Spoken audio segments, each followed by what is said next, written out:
রতনপুরে ADC দিবস ঘিরে তীব্র উত্তেজনা। গতকাল 23শে আগস্ট সারা রাজ্যে যথাযথ মর্যাদায় পালিত হয়েছে এডিসি দিবস, কিন্তু ঋষ্যমুখ বিধানসভার অন্তর্গত রতনপুর এলাকায় কংগ্রেসের কর্মসূচি ঘিরে উত্তেজনা তৈরি হয়। জেলা কংগ্রেস সভাপতি মৃদুল পাটারের অভিযোগ, বিজেপির সমর্থিত দুষ্কৃতীরা অনুষ্ঠান চলাকালীন পতাকা ছিঁড়ে ফেলে, ইন্দিরা গান্ধীর ছবি ও ফেস্টুন ভাঙচুর করে।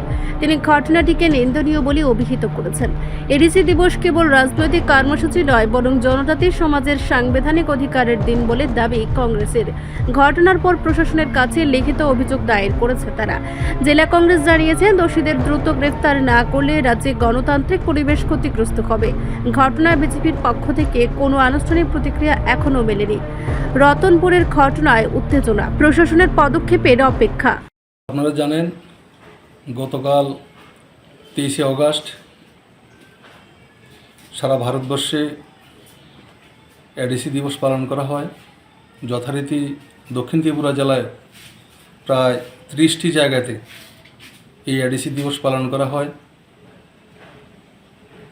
কিন্তু দেখা গেল ঋষ্যমুখ বিধানসভা কেন্দ্রের রতনপুর এলাকায় আমাদের নেতাকর্মীরা যেই দিবস পালন করতে গিয়ে আমাদের দলীয় পতাকা এবং আমাদের ইন্দিরাজির ফ্ল্যাগ ফেস্টনগুলো ছিঁড়ে ফেলে দেয় বিজেপির আশ্রিত দুষ্কৃতীরা। আমরা এই ঘটনার তীব্র নিন্দা এবং ধিক্কার জানাই, কেননা প্রয়াত প্রধানমন্ত্রী ইন্দিরা গান্ধীজি আইন করে ত্রিপুরার স্বশাসিত জেলা পরিষদ গঠন করেছেন। ওনার এই দিনটাকে স্মরণ রেখেই সারা ভারতবর্ষে বিশেষ করে জনজাতি অংশের লোক ওনাকে শ্রদ্ধার সাথে স্মরণ করেন। কিন্তু এই যে ঘটনা, এটা অত্যন্ত দুঃখজনক ঘটনা। এই ঘটনায় যারা দোষী, আমরা জেলা কংগ্রেসের পক্ষ থেকে অতিসত্বর এর বিহিত চাইছি।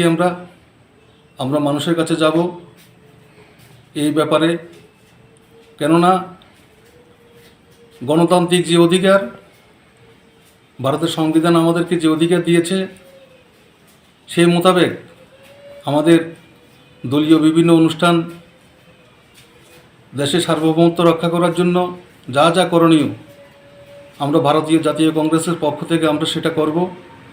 এই সমস্ত ঘটনা যেন অনতিবিলম্বে যেন বন্ধ করা হয়, কারণ এগুলো করে মানুষের যে ভাবাবেগ সেটাকে বন্ধ করা যাবে না।